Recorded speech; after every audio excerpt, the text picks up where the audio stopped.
हरे कृष्णा कृष्णा कृष्णा हरे हरे, हरे राम राम राम हरे हरे। श्री गुरुदेव की अहेतु की कृपा से हम जो ग्रंथ कर रहे हैं उसका नाम है श्री श्री चैतन्य चैतामृत। श्री श्री चैतन्य चैतामृत ग्रंथ के अंतर्गत हम श्रवण कर रहे हैं मध्य लीला 21वां अध्याय, जिसमें हम आ चुके हैं प्यार संख्या 105 पे। तो अब तक हमने श्रवण किया, यहाँ पर कह रहे थे कि भगवान कृष्ण की जितनी भी लीलाएं हैं, ये कौन किसको बता रहे हैं? सनातन गोस्वामी जी को बता रही। हाँ, बहुत सुंदर। यहाँ पर कह रहे हैं श्रीमन चैतन्य महाप्रभु श्री सनातन गोस्वामी पाद जी को वर्णन कर रहे हैं कि भगवान की जितनी सब लीलाएं हैं उनमें जो सर्वोत्तम लीला है वो कौन सी है? वपु लीला, नर लीला। और ये नर लीला किस प्रकार? कि नर वपु ताहार स्वरूप। भगवान का स्वरूप कैसा है? नर वपु। जैसे एक साधारण व्यक्ति देखने में कैसा, उसी प्रकार भगवान का क्या है? वो स्वरूप है। और गोप वेश वेणुकर नव किशोर नटवर नर लीला है अनुरूप। और भगवान का वेश कैसा है? भगवान गोप वेश में है। जैसे कोई ग्वाल बाल क्या करते हैं? नीचे धोती बांध ली, ऊपर गले में एक कपड़ा डाल लिया और क्या कर रहे हैं? कह रहे कि गोप वेश वेणुकर। और उनके हाथ में क्या है? हाथों में एक बांसुरी है। और भगवान का कितना सुंदर स्वरूप, कह रहे नव किशोर नटवर, नव किशोर स्वरूप। जिस स्वरूप में, जिस उम्र में क्या होती ना, जैसे साधारण रूप में हम देखते हैं कि एक 15 से या 12-13 साल से लेके 18-20 साल तक की एक सुंदरता वर्धित होती है। सबसे ज्यादा रूप क्या होता है ना, उसी अवस्था में होता है। लेकिन भगवान कैसे हैं? भगवान का जो स्वरूप है वो यहाँ पर नव किशोर, अर्थात जो क्या करते हैं? सबके मन को जो मुग्ध कर लेते हैं। और नर लीला है अनुरूप। सब कुछ सब क्या है? यद्यपि वे नटवर हैं लेकिन नर लीला के अनुरूप ही सब होता है। तो भगवान की अनेक अनेक लीलाएं, हम श्रीमद् भागवतम के अंतर्गत बहुत सारी लीलाओं को श्रवण भी करते हैं। और कैसी सुंदर लीला, कैसी अद्भुत लीला कि जितनी बार उन लीलाओं को श्रवण करते हैं, प्रत्येक बार सुनने पर भी वो लीला कैसी लगती है? नव नवायमान। ऐसा लगता है इससे पहले कभी सुना ही नहीं, ये तो हमने जाना ही नहीं था, ये तो हमें पता ही नहीं था। ऐसी भगवान की ये लीलाएं हैं।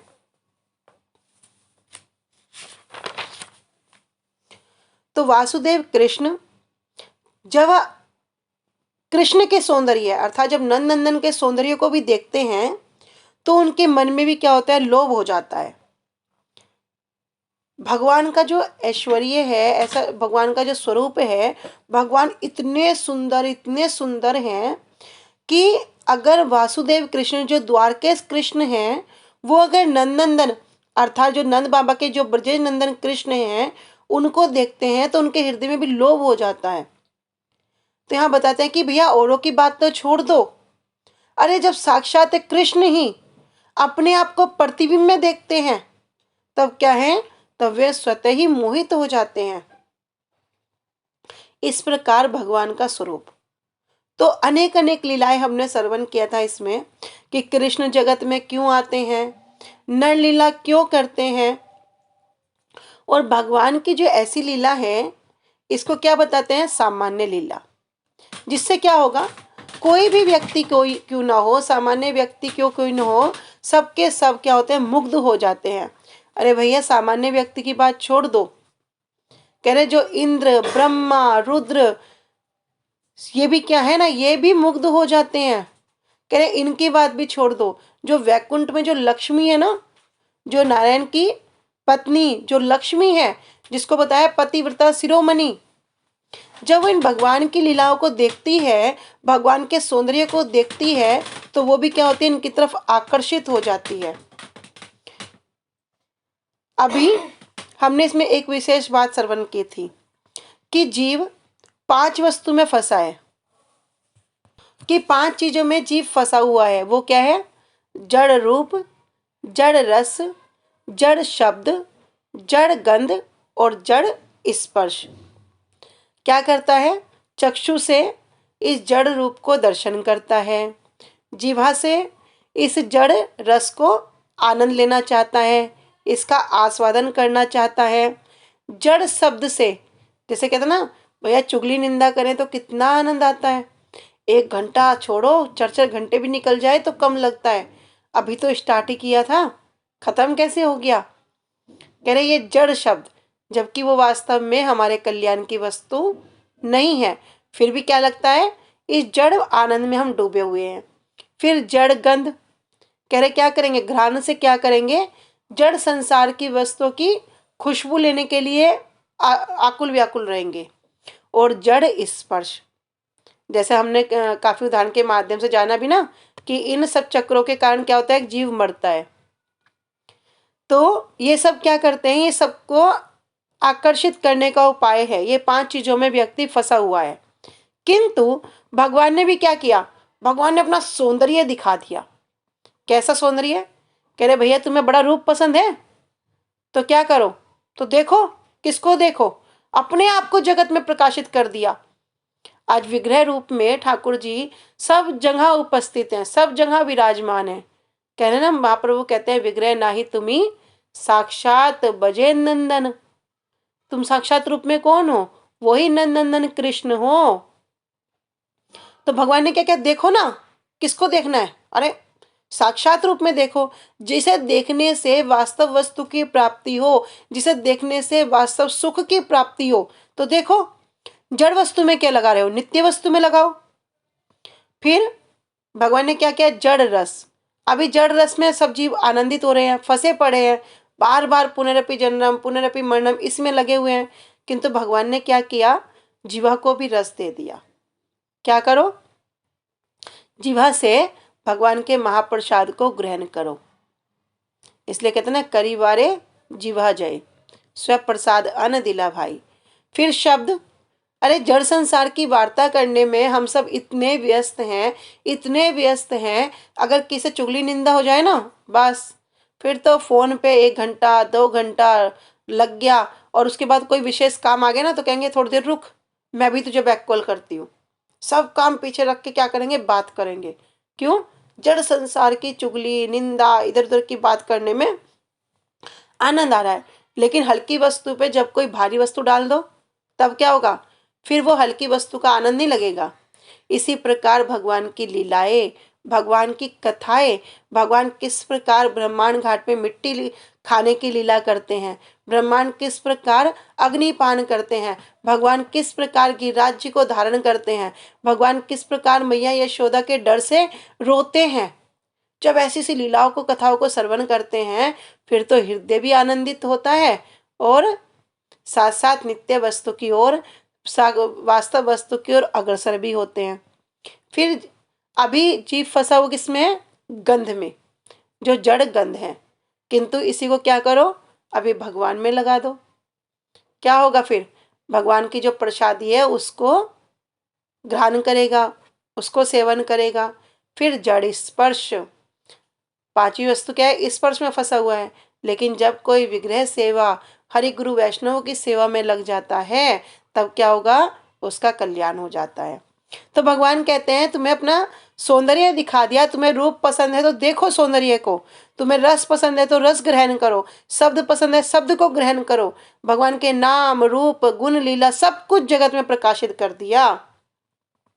फिर जीव क्या करता है, तारतम्य करता है, तुलना करता है। क्या तुलना करता है, भगवान के तो अनेक अनेक रूप हैं भैया, कर्मी भी हैं, ज्ञानी भी हैं, योगी भी हैं, फिर भगवान के रूप में भी अनेक अनेक रूप हैं।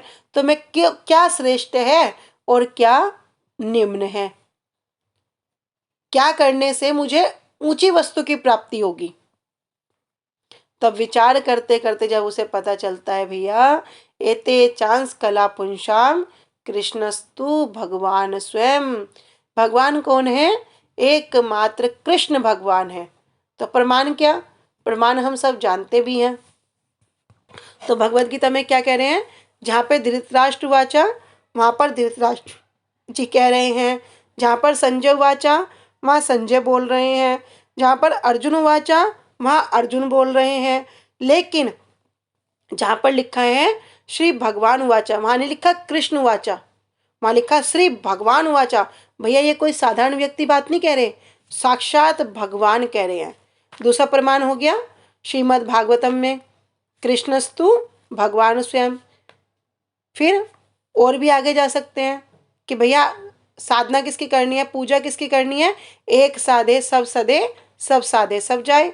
फिर हमने वो श्लोक श्रवण किया था, यथा तरोर मूल निषचनेन तृप्यंती तत् स्कंद भुजोप शाखा प्राणो पहाड़ छे यतीन्द्र नाम सर्वाहरणम अच्युत तेजिया। कि जिस प्रकार पेड़ की वृक्ष में जल देने से पूरा पेड़ हरा भरा हो जाता है, मुख में भोजन देने से पूरा शरीर हष्टपुष्ट हो जाता है, उसी प्रकार एकमात्र अच्युत भगवान की पूजा करने से सबकी पूजा हो जाती है। फिर जो हम भ्रमित है ना 33 कोटि देवता 33 करोड़ देवता, फिर कोई भ्रम नहीं रहेगा, वो पूरा क्लियर हो जाएगा। तो इसी प्रकार हमने श्रवण किया था कि भगवान की क्या है, अनेक लीलाएं हैं और जीव 5 रस में फंसा पड़ा है। 5 जो जड़ रस हैं इनमें फंसा पड़ा है और उनसे निकलने का उपाय क्या है? भगवान के नाम, भगवान की कथा, भगवान की लीला, भगवान की प्रसादी, इनको ग्रहण करना। और भगवान भी क्या करते हैं? हम सब पर विशेष कृपा करते हैं, इसलिए बताया है ये बप्पू लीला श्रेष्ठ है। अभी कुछ टाइम पहले हमने इसी ग्रंथ में एक चीज और पढ़ी थी कि भगवान के जितने भी अवतार हैं, भगवान के जितने भी अवतार हैं उनमें सबसे प्रिय कौन सा अवतार है भगवान को? हाँ हाँ हाँ, राम जी का। कैसे राम जी आए? राम जी ने भी क्या की? वपु लीला करी। साक्षात रूप में भगवान है, पर क्या करते हैं? राजा होने पर भी जंगल जंगल क्या कर रहे हैं? घूम रहे हैं, कष्ट पा रहे हैं। कैसा उन्होंने पूरा वपु लीला किया है। कैसे स्त्री का जो रावण हरण करके ले गया, कैसे उसके शोक में व्याकुल हो रहे हैं, कैसे मर्यादा को सिखाया है। तो भगवान कृष्ण भी अपने अवतारों में जो सबसे जो प्रिय है वो है राम रूप में। तो आगे कह रहे थे यहाँ पे,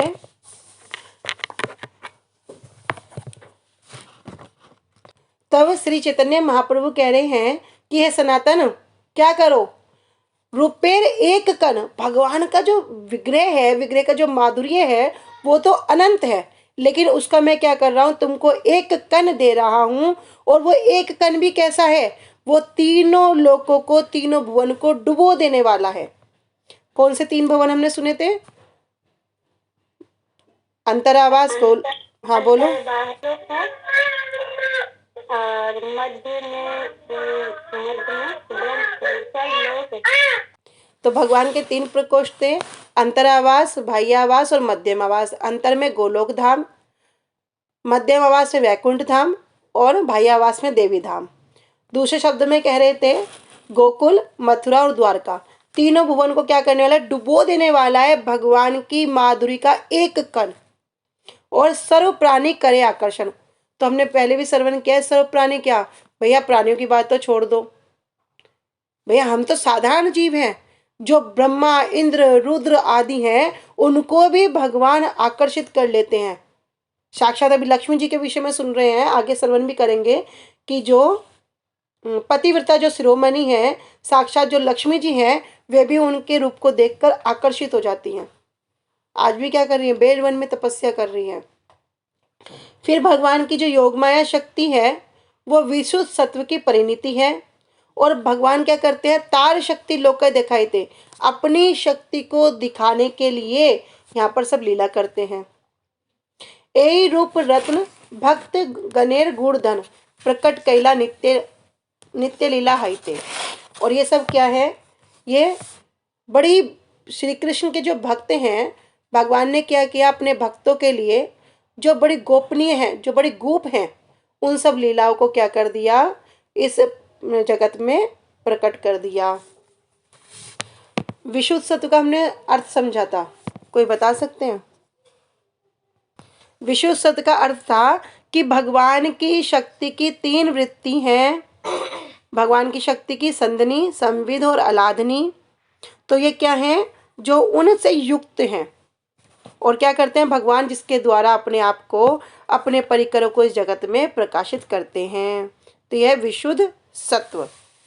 तो भगवान क्या करते हैं? उसी योग माया का आश्रय लेकर कृष्ण इस जगत में प्रकाशित करते हैं। क्या? अपना नाम, अपना रूप, लीला, गुण, धाम सब कुछ प्रकाशित कर देते हैं, जिसको दर्शन करके जो जीव है वो मोहित हो जाता है, मुग्ध हो जाता है। आगे कहते हैं, रूप देखी आपनार कृष्णेर हैल चमत्कार, आस्वादिते मन उठे काम। भगवान भी क्या करते हैं? अपने रूप को देखकर आश्चर्यचकित हो जाते हैं और उनके मन में भी उसको आस्वादन करने की इच्छा हो जाती है। स्वसौभाग्य जार नाम, सौंदर्य आदि गुणग्राम, ए रूप नित्य तार धाम। और क्या कह रहे? स्व सौंदर्य, जो भगवान के समस्त सौंदर्य है, ऐश्वर्य, वीर्य, यश, श्री, ज्ञान, वैराग्य, ये सब क्या है? कह रहे कि ए रूप नित्य तार धाम, इन 6 प्रकार के ऐश्वर्य से जो परिपूर्ण हैं, वे अपनी अतिशय सौभाग्य श्री कृष्ण में ही नित्य अवस्थित हैं। फिर हमने श्रवण किया था, भूषणेर भूषण अंग, ताहे ललित त्रिभंग, ताहार ऊपर भ्रूधनु निर्तन। भ्रूधनु का क्या अर्थ था? भ्रकुटी, उनकी जो ये जो है ना, क्या बोलते हैं उसको, आईब्रो जिसे बोलते हैं ना, भौहें, भौहें, हाँ, बोहे। हाँ। तो कह रहे कि भगवान कृष्ण कैसे हैं? उनकी जो ये बोहें हैं, भ्रू हैं, ये धनुष की तरह हैं और क्या करते हैं? नृत्य करती हैं। और क्या करते हैं भगवान? तिरछे नेत्रों से, ये जो नेत्र की जो चितवन है, ये क्या है? बाण के जैसी है। भैया धनुष है तो बाण भी चाहिएगा ना, कह रहे बाण के समान है। और क्या करते हैं? संधान करती हैं।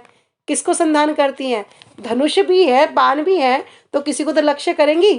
तो कहते हैं, बिंधे राधा गोपीगण मने, वो संधान करके राधा रानी के सहित गोपीगण, समस्त गोपियों के मन को क्या करती है? बंधन कर देते, बींध देती हैं, घायल कर देती हैं। कैसे करती हैं? भैया यही अस्त्र बहुत हैं। भगवान जब थोड़ा सा ऐसा देख लेना, इतने में ही हो जाता है इतने में ही सबके हृदय घायल हो जाते हैं। लेकिन हमने क्या और श्रवण किया था कि दीर्घंद बाण पातने, वहां पर कौन करती हैं? वहां पर राधा रानी करती हैं। दृगंत मतलब जो दृगत देखने मात्र से ही, दृग अंत जो नेत्रों का जो अंत है, अगर राधा रानी जैसा ऐसा देख ले तो वे कृष्ण भी घायल हो जाते हैं लेकिन अभी यहाँ कृष्ण क्या करते हैं? अभी कृष्ण कर रहे तिरछे नेत्रांते बाण, तार दृढ़ संधान, उसके ऊपर अपने बाणों के, धनुष के ऊपर उस बाण को पूरा संधान करके, और जब छोड़ते हैं ना, बस इतना करने मात्र से ही सारी गोपियां, राधा रानी, सबके सबके मन घायल हो जाते हैं। सबके मन को बीध देता है, वो जो बाण है वो बीध देता है। कैसा सुंदर! करे भ्रू धनु। अभी कोई बोले कृष्ण के पास कौन सा धनुष आया? भैया राम जी को तो सुना है उनके पास धनुष था, तो भैया कृष्ण भी कम नहीं है। कह रहे बस उनकी ये जो बोहें है ना, यही धनुष का कार्य कर देती हैं। और बाण भी कोई साधारण नहीं है, बाण भी उनकी चितवन है। नेत्रांत, बस थोड़ा सा ऐसा अंत, नेत्र के अंत तक कर लो, दिख जाएगा तो बाण चढ़ाएंगे और सब गोपियों के मन को भेद देंगे, विद कर देंगे, घायल कर देंगे। आगे कह रहे थे, ब्रह्मांड परिपर व्योम, ताहार्य स्वरूप गण, ता सबारे बले हरे मन, पतिव्रता शिरोमणि, जारे कहे वेदवानी, आकर्षे से लक्ष्मी गण। कि ब्रह्मांड ऊपरी, ब्रह्मांड के ऊपर, परव्योम, परव्योम वैकुंठ है, तहा ये स्वरूप गण, और वहां पर कौन निवास करते हैं? वहां पर भगवान के जितने भी स्वरूप हैं, जितने भी अन्य अन्य अवतार हैं, उस वैकुंठ में रहते हैं। ता सबार बले हर मन, अरे भैया उन सबके मन को भी भगवान क्या करते हैं? हरण कर लेते हैं। तो किस किस बात को वर्णन कर रहे हैं? कि ब्रह्मांड ऊपरी परव्योम, भैया ये तो एक जगत हो गया, इससे ऊपर क्या है? परव्योम वैकुंठ है। तो साधारण मनुष्य की बात तो छोड़ दो, वैकुंठ में जितने भी भगवान के जो अवतार हैं, जो अन्य अन्य स्वरूप हैं, उनके मन को भी जो हरण कर लेते हैं। तो भैया सामान्य जीव की बात क्या कह रहे, पतिव्रता शिरोमणि जाहे कहे वेदवाणी। वेदों में भी जिन्हें क्या बताया है, जिन्हें पतिव्रता शिरोमणि बताया है, उनके लिए भी क्या कह रहे हैं, कह रहे आकर्ष्य से ही लक्ष्मी गण। तो यहाँ लक्ष्मी नहीं कह रहे, यहाँ क्या कह रहे, लक्ष्मी गण, मतलब बहुत सारी लक्ष्मियां। अभी आ जाओ ब्रह्म संहिता के प्रमाण में क्या कह रहे हैं, लक्ष्मी सहस्त्र सत संभ्रम सेव्यमानम, कि वहां पर क्या करती है, सहस्त्र संभ्रम, कि हजारों हजार लक्ष्मी भी क्या करती हैं, सेवा करती हैं। तो कह रहे हैं कि पतिव्रता शिरोमणि जारे कहे वेदवाणी। अरे वेदों में भी जिनको पतिव्रता शिरोमणि कहा गया है, उनके मन को भी क्या किया, आकर्षित कर लेते हैं, उन लक्ष्मियों के मन को भी वे हरण कर लेते हैं। ऐसा भगवान का सौंदर्य है। जब श्रीमन चैतन्य महाप्रभु श्री रंगमपुर गए हैं, श्री रंगनाथ जी गए हैं, और वहां पर किनके यहाँ पर रुके थे, नहीं दीदी मुझे त्रिमल भट्ट, त्रिमल भट्ट जी के यहाँ पर जब महाप्रभु रुके हैं, और क्या करते हैं, रोज वार्ता हो रही है, और उनके यहाँ पर ही क्या करते हैं, नृत्य कीर्तन सब होता है। धीरे धीरे मित्रवत भाव आ गया, और वे क्या करते हैं, वे तो नारायण लक्ष्मी के उपासक थे। लेकिन जब महाप्रभु कह रहे हैं, अच्छा एक बात तो बताओ, ये जो तुम्हारी लक्ष्मी है भैया, ये तो नारायण के पत्नी है, फिर ये कृष्ण को देखकर, कृष्ण कैसे, हमारा कृष्ण तो बड़े साधारण से ग्वाल बाल हैं, भैया साधारण रूप है, ग्वाल बाल हैं, और भैया गैया चराते हैं, ऐसी सी लीलाएं करते हैं, ये लक्ष्मी क्यों मोहित हो गई? उनको पाने के लिए मैंने सुना है कि वही बेलवन में तपस्या कर रही है। इस प्रकार महाप्रभु कह रहे हैं। तब त्रिमल भट्ट जी कहते हैं कि इसमें क्या दोष, इसमें तो कोई दोष नहीं है, क्योंकि शास्त्रों में वर्णन है कि सिद्धांत तत्वस्तु अभेदे अपि श्री कृष्ण श्री ईश कृष्ण स्वरूपियो, कि भैया सिद्धांत और तत्व की दृष्टि से कृष्ण में और नारायण में कोई भेद नहीं है, तो इसमें क्या दोष? कह रहे हाँ ये तो मैं मानता हूँ, किंतु मैं समझ नहीं पा रहा हूँ, जब कोई भेद नहीं है तो लक्ष्मी जी यहाँ पर तपस्या क्यों करती हैं, वो भी कृष्ण को पाने के लिए, वे तो पतिव्रता शिरोमणि है। इस प्रकार जब महाप्रभु हास प्रयास में वार्ता करते हैं, तब त्रिमल भट्ट जी उनके चरणों में गिर जाते हैं और बोलते हैं भैया आप जानो, आप भी मुझे बताओ। तो बड़ा सुंदर प्रसंग है जो हम श्रवण भी कर चुके हैं, और जिसको श्रवण करना है उसकी पूरी कथा भी है, उसको सुनना, बहुत सुंदर प्रसंग है। कैसे वहां पर लक्ष्मी जी के विषय में पूरा वर्णन महाप्रभु और त्रिमल भट्ट जी के बीच में हो रहा है। तब कह रहे हैं कि श्री कृष्ण का रूप इतना मनोरम है कि भैया प्राकृत जगत के सभी प्राणी, प्राकृत अर्थात जड़ जगत के, और देवताओं की बात तो दूर, ब्रह्मांड के ऊपर, अब मतलब पूरा ये जो लोक है ना छोड़ दिया, ये 14 लोग पूरे छोड़ दिए। कह रहे इस ब्रह्मांड के ऊपर क्या है, परव्योम, परव्योम का है विरजा नदी को पार करके, विरजा नदी के इस पार ये देवी धाम, और विरजा नदी के उस पार परव्योम। कह रहे वो जो परव्योम वैकुंठ है, वहां पर रहने वाले श्री नारायण आदि, आदि अर्थात जो अन्य उनके स्वरूप हैं, श्री कृष्ण स्वरूपों के मन को भी क्या करता है, पूरा बलपूर्वक हरण कर लेता है। वेदों में जिन लक्ष्मियों को एकमात्र पतिव्रता शिरोमणि कहा गया है, वे भी श्री कृष्ण के सौंदर्य से आकर्षित होकर श्री कृष्ण के चरण कमलों की अभिलाषा करती हैं। तो ये हम सब गुरुवर्गों के मुखारबिंद से भी श्रवण करते हैं, और जो वृंदावन में गए हैं, जाते हैं परिक्रमा के समय, उन्होंने दर्शन भी किया है कि आज भी लक्ष्मी जी बेलवन में हाथ जोड़कर तपस्या कर रही हैं। चढ़ी गोपी मनोरथे मन मथेर मन मथे, नाम धरे मदन मोहन, जिनी पंच शर दर्प स्वयं नव कंदर्प, रास करे लैया गोपी गण। अब क्या कह रहे हैं कि ये कृष्ण का एक नाम है मदन मोहन, सबने सुना, तो दर्शन के लिए भी जाते हैं। मदन मोहन जी के किस अंग का दर्शन करना चाहिए? किस अंग का दर्शन करने से साक्षात ठाकुर के दर्शन होते हैं? चरणों का। चरणों का। बहुत सुंदर। तो कह रहे हैं कि चढ़ी गोपी मनोरथे। तो कृष्ण कहाँ पर आरोहण करते हैं? कहाँ आरोहण करते हैं? कह रहे गोपी मनोरथे। गोपियों के जो मनोरथ है, मनोरूपी जो रथ है, उस पर आरोहण करते हैं। चढ़े गोपी मनोरथे। और जब गोपियों के मनोरथ में आरोहण करते हैं तो किस प्रकार? कह रहे मन मथेर मन मथे। क्या करते हैं? मन मथेर। मन मथे कौन है? मनमथ है कामदेव। वो कामदेव जी भी क्या करते हैं? कामदेव के मन को भी मथे, जो मथ देते हैं। जब कृष्ण गोपियों के मनोरथ पर आरोहण करते हैं, उन पर आरूढ़ित होते हैं, विराजमान होते हैं, तब कृष्ण ऐसे हैं कि जो कामदेव है उसके मन को भी मथ देते हैं। और नाम क्या हो जाता है? नाम धरे मदन मोहन। तो उनका नाम क्या हो जाता है? नाम हो जाता है मदन मोहन। जब महाभारत के युद्ध के प्रसंग में हम सबने सुना है कि जब अर्जुन के रथ को क्या करते हैं? भगवान सारथी बन जाते हैं। तो जब तक भगवान क्या, जो रथ है उस पर जब तक अर्जुन निवास करता है, कोई भी अर्जुन को परास्त नहीं कर सकता। तो उसी प्रकार यहाँ कह रहे हैं चढ़ी गोपी मनोरथे। जब उसी प्रकार जब कृष्ण गोपियों के मन रूपी रथ पर आरूढ़ हो जाते हैं, निवास करते हैं, विराजमान रहते हैं, तब क्या होता है? तब भैया जो कामदेव है, कामदेव भी क्या होता है? कामदेव के मन को भी मोहित कर देते हैं।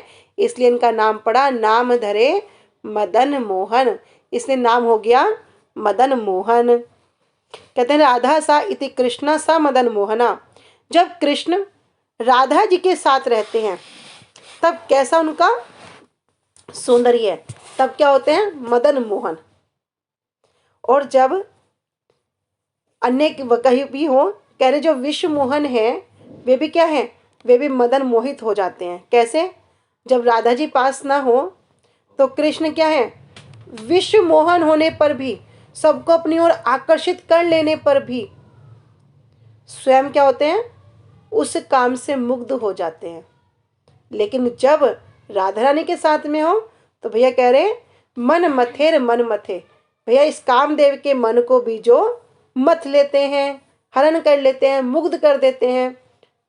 जिन्हीं पंचसर द्रप। और ये कामदेव भी कैसा है? इस कामदेव के पास क्या है? पंचशर द्रप। पंचसर अर्थात 5 बाण है।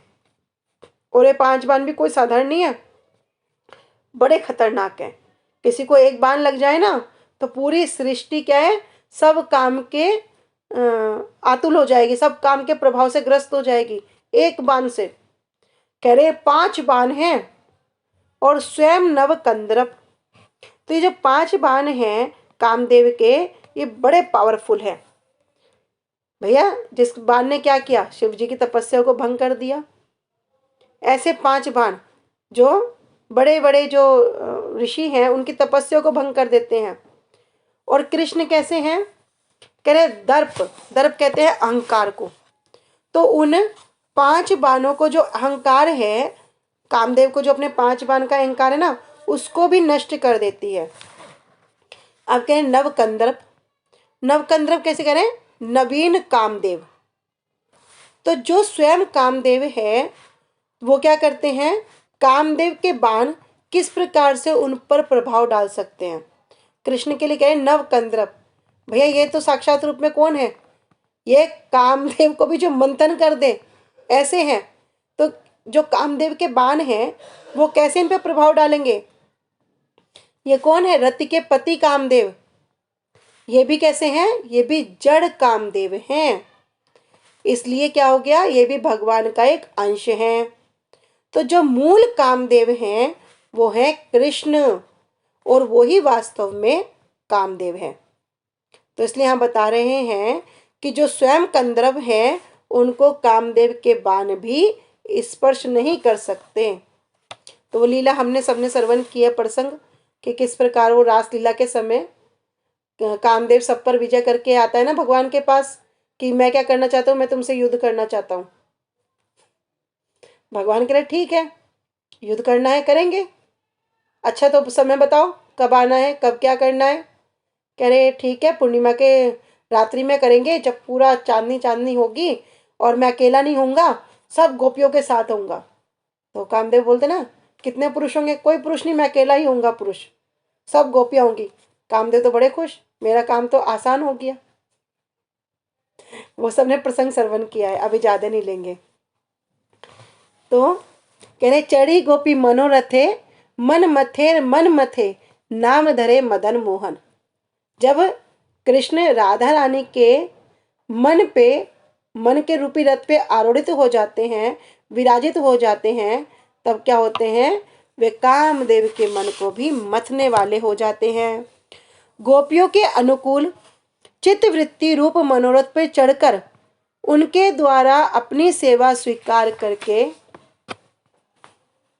कंद्रप के मन को मत कर, कंद्रप अर्थात कामदेव, उनके मन को मत कर श्री कृष्ण मदन मोहन के नाम से जाने जाते हैं।